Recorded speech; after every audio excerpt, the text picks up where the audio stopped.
மாமா சொன்னாரு இது மாதிரி ஊர்ல எத்தனை பேர் 2 பொண்டாட்டி வச்சுன்னு வாழலையா, அக்கா தங்கச்சி எல்லாம் கல்யாணம் பண்ணிருக்காங்க, அதெல்லாம் தப்பு இல்லைன்னு சொன்னேன். இது மாதிரி நடந்துச்சு.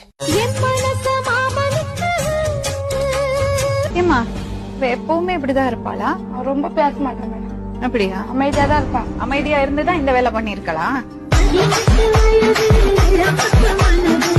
பாவி ஒன்னும் தெரியாத பொண்ணு உண்மையிலே ஏமாத்திருக்காங்க. அதனால இவர் தானம்மா?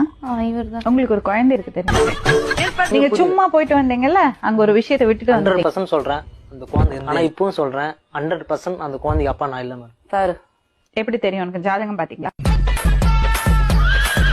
நான் வரும்போது தப்பான பொண்ணு சொல்லி நீங்க எப்படி? அப்ப நீங்க தப்பான பையன் இல்லையா? தப்பான பையன் இல்லையா?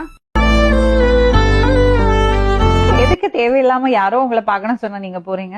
சரி ஃப்ரெண்டோட ஃப்ரெண்டு தானே அப்படின்னு சொல்லிட்டு. ஓ அவ்வளவு அக்கறை. ஓகே, நெக்ஸ்ட் வீடியோ பார்ப்போம். உள்ள போயிட்டு வெளியே வர மாதிரி இருக்கு. இந்த சொர்க்கமா இருக்கு.